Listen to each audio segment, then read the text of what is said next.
नमस्कार दोस्तों, QQ news पर आपका स्वागत है। तो दोस्तों, आज जो मैं खबर देने जा रही हूँ उस खबर को जानकर हर एक भारतीय का सीना गर्व से चौड़ा हो जाएगा।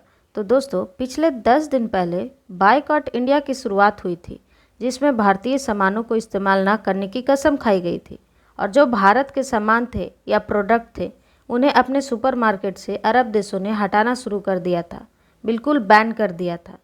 तो दोस्तों, क्या आप जानते हैं कि इस बायकॉट इंडिया की मुहिम जो हुई थी उसकी शुरुआत किसने की थी? तो मैं आपको बताते चलूँ कि अरब दुनिया का एक छोटा सा देश है ओमान, और ओमान के जो शाही इमाम हैं उन्होंने इसकी शुरुआत करी थी और भारत के खिलाफ एक बहुत बड़ा कैंपेन शुरू किया था। और आपको बता दूं कि ये ओमान के वही शाही इमाम हैं जिन्होंने तालिबान की सरकार अफ़गानिस्तान में बनने पर उन्हें बधाई दी थी। तो दोस्तों, अब से 10 दिन पहले जब ओमान के इन्हीं शाही इमाम ने बायकॉट इंडिया की शुरुआत करी थी तो पूरे अरब दुनिया में यह ट्रेंड बहुत तेज़ी से फैला। तमाम सुपरमार्केट इन देशों के भारतीय सामानों को अपने सुपरमार्केट से हटाना शुरू कर दिया। और आपको याद होगा कि कुछ दिन पहले इस पर वीडियो बनाकर बताया भी था और कहा था कि आप लोग निश्चिंत रहे, जिन्हें बैन करना है करने दीजिए, क्योंकि यही लोग कुछ दिनों बाद यही सुपरमार्केट वाले भारतीय सामानों को हाथों हाथ लेना शुरू कर देंगे। और अब दोस्तों, ऐसा देखने को मिल रहा है। तो दोस्तों, आपने एक कहावत तो सुनी ही होगी, दुनिया झुकती है झुकाने वाला चाहिए। भारत के पास 135 करोड़ लोगों का बल है, हम चाहे तो किसी भी देश को झुका सकते हैं और इस बार बारी है पूरे अरब वर्ल्ड की। दरअसल खबर कुछ ऐसी आई है कि और 5 अरब देशों ने भारत के सामने बहुत बड़ी गुहार लगाई है, रिक्वेस्ट की है कि हमें बचा लीजिए। और ये 5 देश कौन कौन हैं? तो दोस्तों, 2 देश तो हैं इसमें, बांग्लादेश और इंडोनेशिया। इन 2 देशों ने बायकॉट इंडिया में उतनी बड़ी भागीदारी नहीं ली थी, पर हाँ, उनके भी देश में थोड़े बहुत प्रदर्शन देखने को मिले थे। लेकिन मैं जो अब 3 देशों का नाम लेने जा रही हूँ उसे ज़रा ध्यान से सुनिएगा।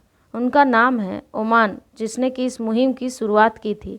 दूसरा नाम है संयुक्त अरब अमीरात यानी कि यूएई का, और तीसरा का नाम है यमन। और दोस्तों, मैं स्पेशली हाईलाइट करना चाहूँगी ओमान को, जहाँ से सबसे बड़ी मुहिम भारत के खिलाफ शुरुआत हुई थी।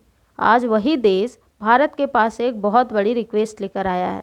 तो आपको बता दूँ कि रिक्वेस्ट ये है कि हमें गेहूँ दे दो। और दोस्तों, उस आर्टिकल को आप स्क्रीन पर देख सकते हैं कि कैसे इन 5 देशों ने भारत से कैसे गुहार लगाई है कि हमें जल्द से जल्द गेहूं मुहैया कराई जाए, वरना हमारे यहाँ पर खाद्य संकट बढ़ जाएगा। लेकिन यहाँ पर स्पेशल सवाल पूछा जाना चाहिए पूरे अरब वर्ल्ड से, खास करके ओमान से। जब आप भारतीय सामानों को बैन करके रखा हुआ है तो क्या आपके यहाँ पर जो भारत विरोधी लोग मौजूद हैं उन्हें क्या भारतीय अनाज पच जाएगा? क्या वो उसे खा सकेंगे?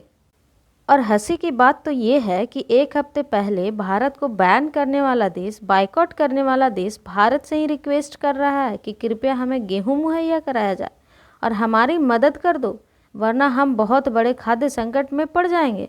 ऐसी ऐसी चीज़ें कह रहा है। अब तो एकदम ही इनकी हेकड़ी निकल गई और भारत के प्रति धुन ही बदल गए हैं। इसलिए मैंने उस दिन वीडियो में बताया था कि इन अरब देशों को कभी भी सीरियसली मत लेना, ये बहुत ही दोगले किस्म के देश हैं। और देखिएगा आप, आने वाले 10 सालों में इन पर निर्भरता पूरी तरह खत्म होने जा रही है, क्योंकि 2030 तक जितने भी मेजर कंट्री हैं, बस पेट्रोल डीजल से चलने वाले तमाम वाहन, चाहे ट्रक हो, बस हो, कार हो, बाइक हो, सब बैन करने जा रहे हैं। और 2030 के बाद जब सब बिजली पर चलेगी तब देखा जाएगा कि इन्हें पूछता कौन है। तो दोस्तों, इस वीडियो में इतना ही। मिलती हूँ आपसे इसी तरह के रोचक खबरों के साथ अगले वीडियो में। तो चैनल को सब्सक्राइब करें और अपनी राय हमें कमेंट सेक्शन में ज़रूर बताएं। धन्यवाद।